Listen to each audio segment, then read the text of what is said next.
गंवार सास। ममता ने अपने बेटे को पढ़ा लिखा कर बड़ा आदमी बनाया। अब वो शहर में अपने परिवार के साथ रहता है। एक दिन ममता का बेटा रोहन अपनी पत्नी आलिया से कहता है, अरे आलिया, सुनो, माँ अब से गांव में नहीं रहेगी। वो हमारे साथ यहीं रहेंगी शहर में। उनका कमरा आज नौकर से बोलकर अच्छे से साफ करवा देना। ओह, आज तो मेरी किटी पार्टी है, फिर मुझे जिम और फिर शॉपिंग। ठीक है, कल करवा दूंगी। अच्छा, लेकिन माँ के सामने ये कपड़े नहीं चलेंगे। हाँ, तुम्हें साड़ी या सूट पहनना होगा। अरे बिल्कुल भी नहीं। मेरे मम्मी पापा ने इतना पैसा लगाकर शादी इसलिए नहीं की थी कि मैं अपनी मर्जी के कपड़े पहन ओढ़ भी ना सकूं। अरे चलो, गुस्सा मत हो, लेकिन कुछ दिन तो माँ की खुशी के लिए कर सकती हो ना। लेकिन आलिया मानती नहीं। माँ आती है सिंपल सी साड़ी, झोला और चप्पल पहनकर।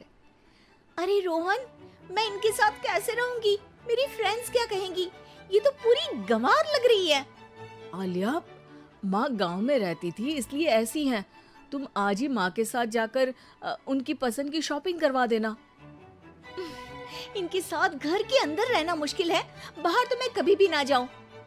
रोहन को आलिया पर गुस्सा आ जाता है। माँ, ओ माँ। हाँ बेटा।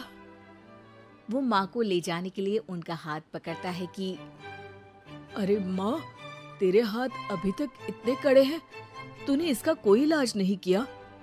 अरे बेटा, इसका कोई इलाज नहीं। वैसे भी मुझे कोई शर्म नहीं कि मेरे हाथ मुलायम नहीं है, क्योंकि इन्हीं हाथों से मेहनत कर मैंने तुझे बनाया है बेटा।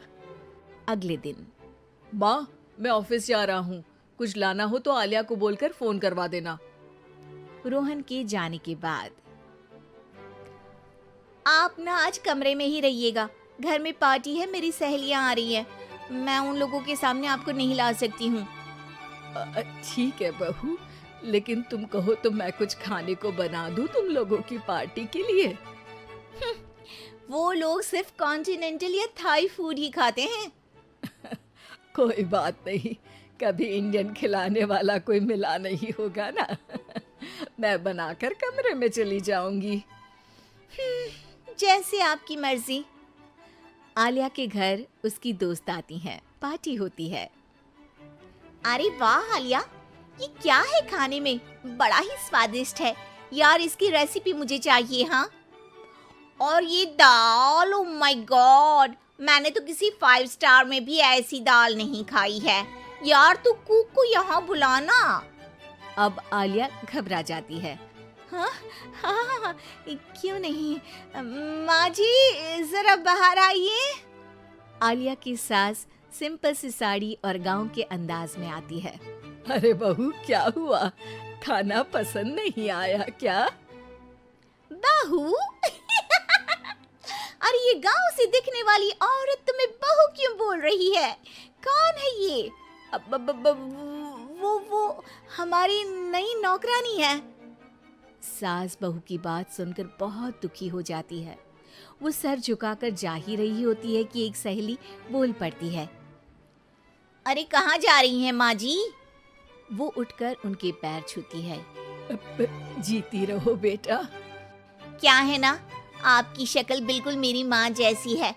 पता है आलिया, मैं शहर पढ़ने आई और फिर शहरी हो गई, लेकिन मेरे माँ पापा तो आज भी गांव में रहते हैं, बिल्कुल इनके जैसे ही हैं।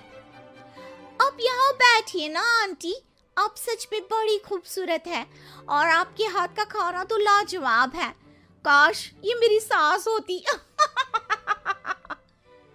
सभी सहेलियां सास को घेर कर बैठ जाती हैं और उनसे खाने की रेसिपी पूछ रही होती है कि तभी घर की बेल बजती है और रोहन आता है।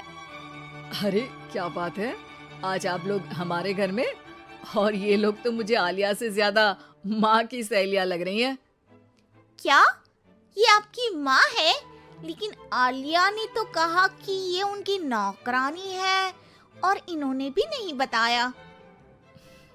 वो नहीं बताएंगी, क्योंकि उनके लिए बच्चों की इज्जत और उनकी खुशी सबसे पहले है।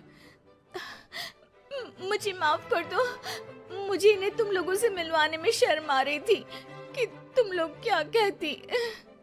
अरे अब तो हमें शर्म आ रही है कि तुम हम लोगों की सहेली हो। हाँ, जो माँ जैसी सास को नौकरानी बोले वो हमारी सहेली नहीं हो सकती। ये बोलकर सभी वहाँ से जाने लगती है कि सास बोलती है, आलिया की तरफ से मैं तुम लोगों से माफी मांगती हूँ। उसने जो कहा उसके लिए मैं उसे माफ करती हूँ। अब तुम लोग भी उसे माफ कर दो, क्योंकि अगर तुम लोगों ने उससे दोस्ती तोड़ी तो फिर मेरे हाथ का खाना कैसे खाओगी? नहीं नहीं आंटी, जरूर आएंगे, लेकिन अब आलिया की नहीं बल्कि आपकी सहेली बनकर।